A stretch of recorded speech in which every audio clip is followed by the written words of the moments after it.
สวัสดีครับทุกท่านน้องๆหลานๆทั้งหลายที่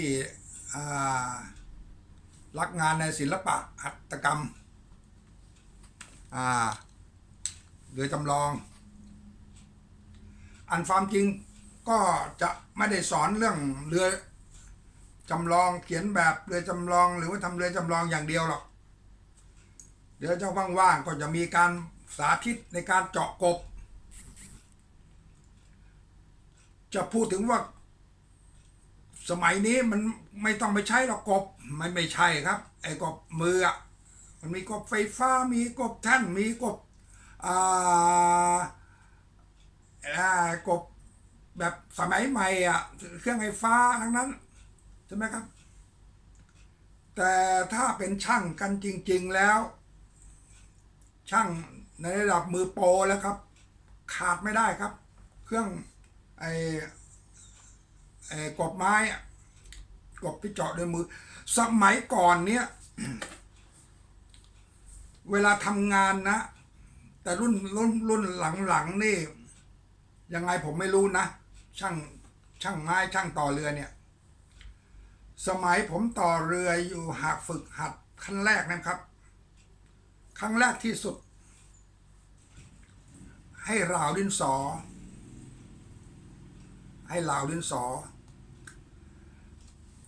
ทีนี้ถ้าราวดินสอแล้วส่งให้อาจารย์ช่างไม้นั่นแหละคือผมบอกตรงๆนะสมัยก่อนนี้ลูกมือช่างเนี่ยรักครูบาอาจารย์มากที่สุด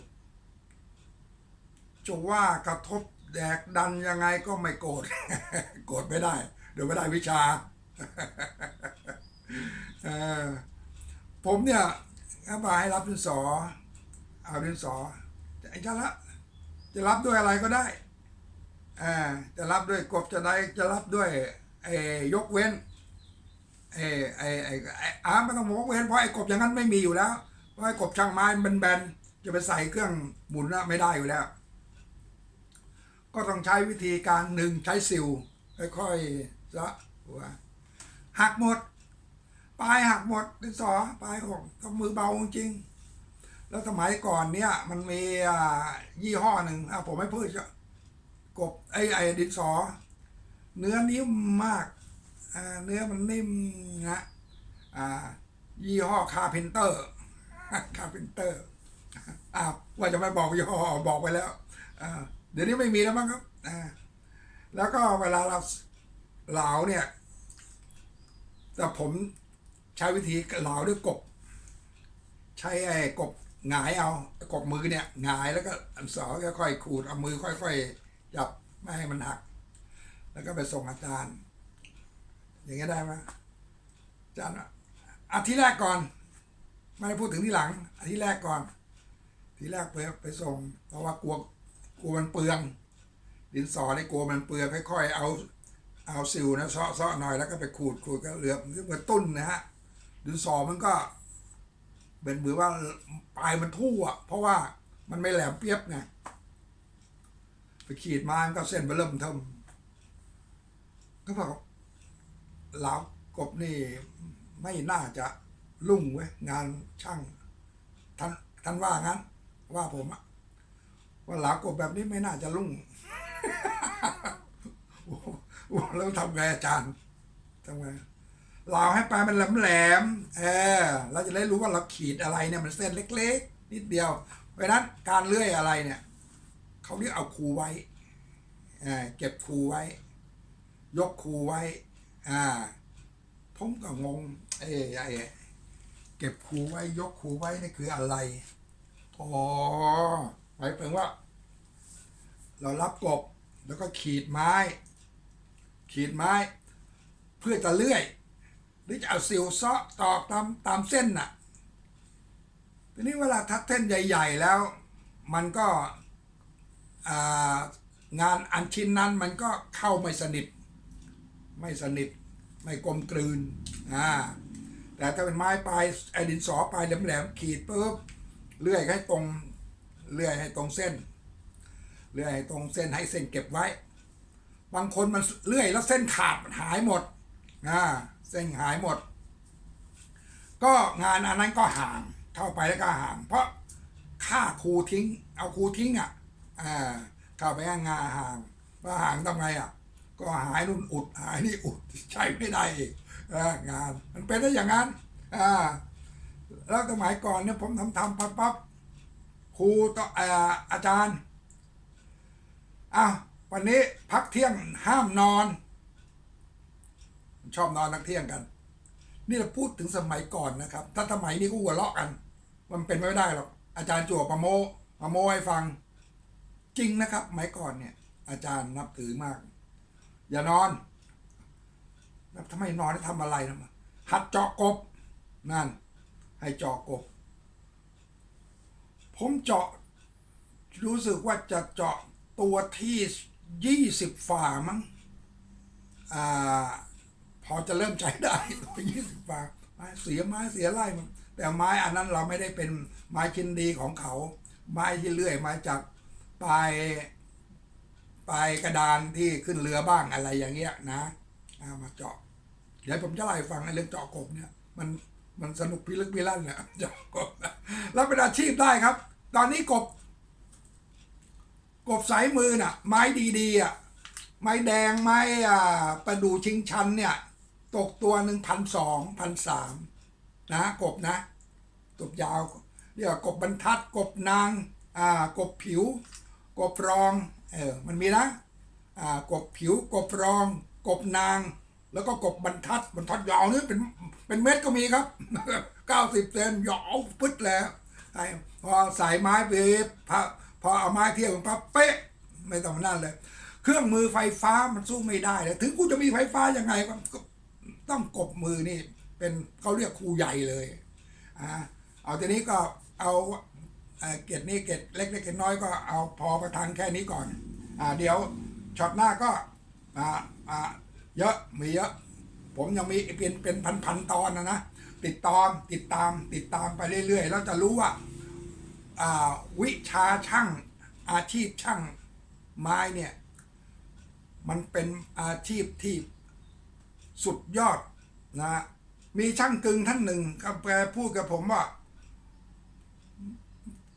ช่างไม้เนี่ยมันสุดยอดตรงไหนคือไม้มันทำไม้ไม่ได้แต่เหล็กมันทำเหล็กได้เช่นว่า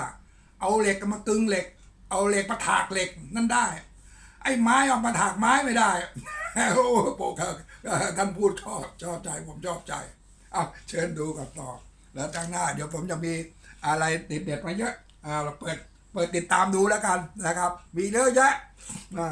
วิธีการต่อกบวิธีการทำกบกบผิวกบบัวกบเสาะบัวกบมีหมดแล้วก็กบหลังมันทัดโอ้โหสุดยอดครับตรงนี้ไว้จะสอนต่อช็อตไปอันนี้เอาเรื่องแบบหรือยอดก่อนนะครับเรื่องแบบหรือยอดก่อนโอเคก็ธรรมดานะอยู่เหมือนเดิมนี่แหละวิ่งตอนนี้รู้สึกว่าจะค่อยยังชั่วฝ่าเก่าหน่อยเพราะมันมีการทำใหม่นะ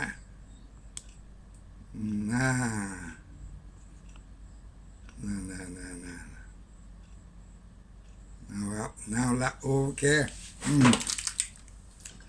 ทีนี้ก็เดี๋ยวยังไงเปิดได้ดูอาจารย์ประจวบหน่อยนั่นอาจารย์ประจวบสุวรรณโชตินั่นเดี๋ยวพลิกเพราะว่าเราจะต้องจับไอ้กล้องคนนี้ได้ถ้าได้แล้วปั๊บงานอื่นมันไปหมดเนี่ยได้นี่นิดนึงนั่นละนิดนึงเนี่ยโอเคละ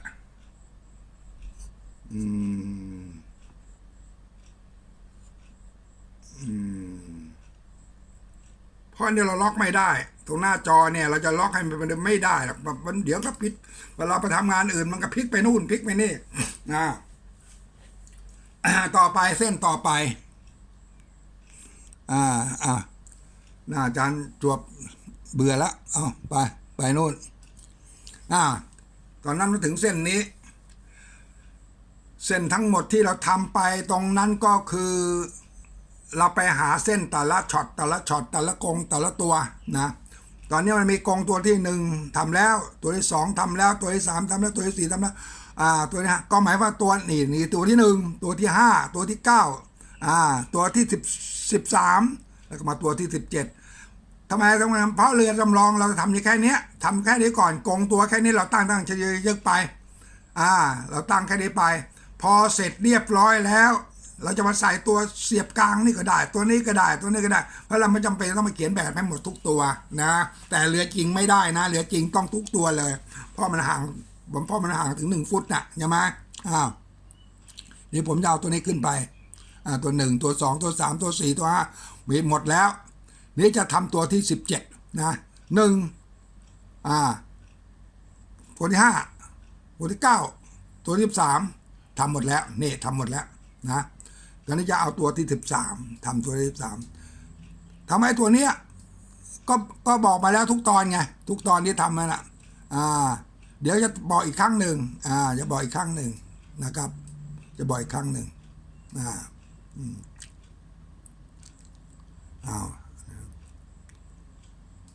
ปั๊บเนี่ยนะ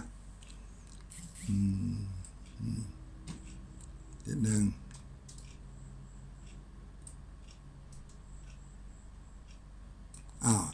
ได้ละเดี๋ยวอีกนิดหนึ่งนี่แหละคือตัวที่นี้ก็เป็นแบบเป็นตัวที่1นั่นแหละตัวที่1เนี่ยคือไม่ต้นเป็นต้นแบบแม่แบบเราไปฉีกไม่ได้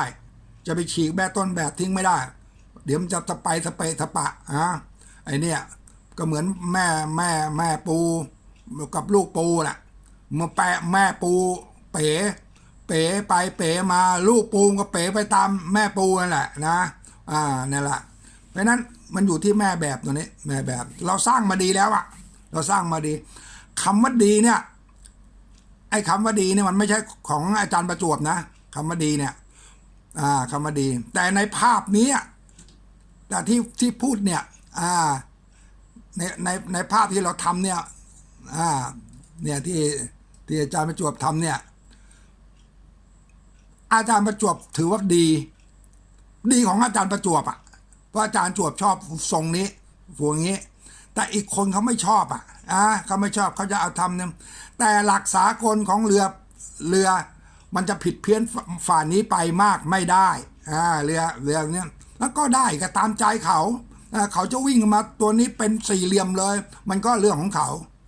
หรือแต่ละคนมันก็แต่ละคนแต่หลักสากลมันเป็นอย่างนี้หลักสากลที่ออกมาเป็นอย่างนี้เพื่อการเพียวน้ำการทิ้งล่องน้ำการไม่ให้โต้น้ำอะไรเงี้ยเวลาเรือสำเภาเนี่ยเรือสำเภาอันนี้กันที่ผมมาสอนเรือสำเภาเนี่ยถามบางคนถามว่าอาจารย์เคยลงเรือสำเภาไหมไม่เคยได้ยังไงไม่เคยจะมารู้เรื่องได้ยังไงสอนได้ยังไงใช่ไหมแต่นี้เรือสำเภาเนี่ยเวลามันเล่นมันวิ่งได้ด้วยกำลังลมด้วยพลังธรรมชาติเพราะฉะนั้นสิ่งต่างๆที่ทำอยู่ตัวเรือเนี่ยมันต้องเรียวแล้วตรงท้องตรงท้ายเนี่ยมันจะเรียวแบบเรียวพริ้วไปเลยเพื่อให้น้ำที่วิ่งผ่านไปเนี่ยให้มันหายไปให้หายมันไปแบบไร้ร่องรอยเลยนั่นพูดเป็นภาษาจีนไอ้หนังฝรั่งภายในเลยคือเรือเนี่ยถ้าท้องป้านนะคืออย่างเงี้ยท้ายเรือถ้ามันออกมาในรูปนี้เปิดอย่างเงี้ยมาเนี่ยหมดเลยหมดสิทธิ์เลยเพราะว่าน้ำจะดูดพอทิ้งน้ำปั๊บน้ำจะดูดท้ายเรือเนี่ยดูดฟิวเลยดูดไอเรือถ้าจะวิ่งไปมันก็อืดเพราะน้ำมันดูดไงนะน้ำมันดูดอยู่แต่ในลักษณะที่ว่าถ้ามันเพียวมาถึงตรงท้ายเนี่ยมันเพียวปุ๊บมันลืมไงนี่ถึงช่วงท้ายเนี่ยเนี่ยมันถึงแบบในลักษณะเลยว่ามันทิ้งท้ายไปนะทิ้งท้ายไปเงี้ยเนี่ยนะนี่เลี้ยวมาเลยเลี้ยวมาปุ๊บมาหายเนี่ยเห็นไหมมาหายเนี่ยมาหายตรงท้ายเนี่ย นะตรงนี้ฟางตรงนี้ฟางปุ๊บตรงนี้ฟางนะนี่ตรงนี้มาเลียวมาอย่างนี้นะอันนี้แสดงว่าน้ำวิ่งผ่านปลูดวิ่งมานี่ประชนพอประมาณอีกประมาณ1 เมตร 2 เมตรมันก็ชนกันแล้วไม่เพิ่งไอความดูดท้ายเรือเนี่ยมันก็ไม่มีนี่พลังลมอันนี้เราต้องศึกษาถึงขนาดนี้นะเรื่องเรือเนี่ยมันอย่างนี้แต่นี้ต่อไปนี่คือเส้นตัวที่13เดี๋ยวอาจารย์ใส่นั่นก่อนใส่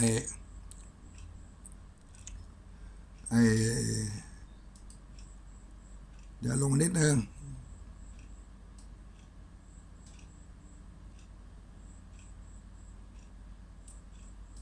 ปึ๊บลงนิดนึง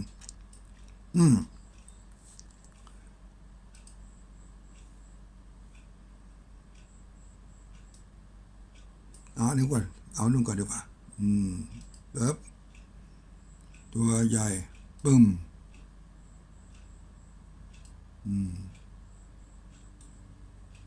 นะใจเย็นเอาว่างมาปึ๊บใส่โคนก่อน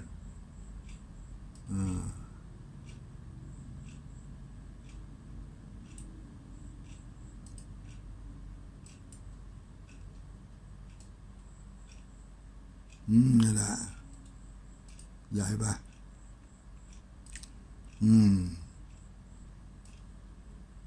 เล็กไป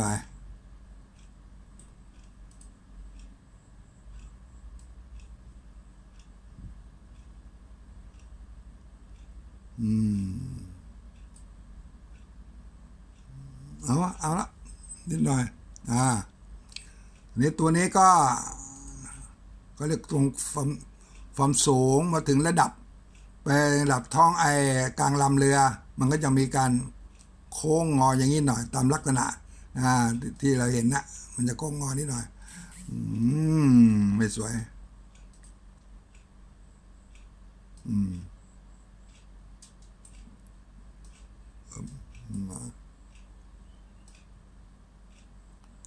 เป็นหนาหน่อยแต่มันนี่เราเห็นละนี่ไงต่อไปก็คือได้ละโขนเขินได้มาละหัวเขินได้มาละนี่ก็อย่าลืมว่าเราตัดอยู่แค่นี้นะตีนกงมันจะอยู่ตรงเส้นที่ตัวดำเนี่ยที่เหล็กดำเนี่ยนะตีนกงมานะทีนี้เอาตัวนี้ก่อนทีนี้เอาตัวที่17เพราะว่า17นี่ยากที่สุดนะพวกนี้17นี่ยากที่สุดแล้วเดี๋ยวอาจารย์จะบอกว่ารูปร่างข้างตั้งแต่1ถึง17เนี่ยมันมายังไงแล้วเดี๋ยวค่อยเล่าอันท้ายต่อนะอันท้ายต่อปั๊บเอา20 นาทีพอปั๊บมาถึงนี้แล้วนะ27ปั๊บยังเอาเส้นเอาเส้นตรงก่อนเอาเส้นดิ่งก่อนแล้วก็ว่ากันเฮ้ยอาจารย์นี่ขี้ลืมไว้ตอนนี้ปั๊บเส้นดิ่งปั๊บเนี่ยเส้นดิ่งมาจับถึงนี้เลยเส้นดิ่งปึ้งเนี่ยมาเนี่ยนะเราจับเส้นให้ถูกมันมีเนื้อ1 เส้น 2 เส้น 3 เส้น4 เส้นไอ้ตรงนี้ไม่ต้องคิดเส้นนี้เส้นดาดฟ้านี่ไม่ต้องคิดใช่ไหมไม่ต้องคิดเราได้แล้วเมื่อเราได้แล้วป๊อบชับอันนี้เลยดึงมาลืมอีกอาจารย์นะลืมเหมือนกันนะลืมดึงเส้นกระดานพื้นกระดานขึ้นมาเนี่ยอันนี้ก็เรียกเส้นพื้นกระดานนะนักเรียนจำไว้เนี่ยแล้วนี่มาใหม่นี่เปิดเอามาตั้งเช็คให้แน่เฮ้ยตั้งตรงนี้เลยไม่ใช่ตั้งไม่ใช่นี่เช้ากินกาแฟแล้วงงโอเคท่านนี้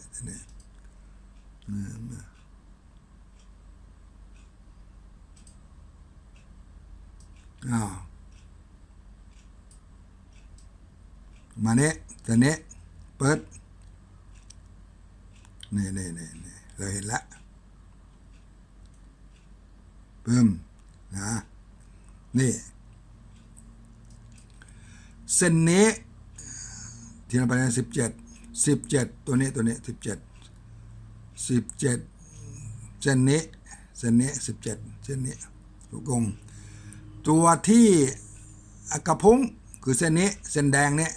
เส้นแดงเนี่ยนี่แต่เส้นแดงเนี่ยเส้นนี้กระพุ้งลิงมาเลยอ้าวยังไม่ต้องยิงมันจะมายิงเอาไปครึ่งบนก่อนเดี๋ยวเขาว่ากันเอาครึ่งบนตัวนี้มันนั่นไปไม่ต้องยิงเดี๋ยวเอาลงมานิดก่อนนะลงนิดปึ๊บลงนิดก่อนนิดหนึ่งโอเค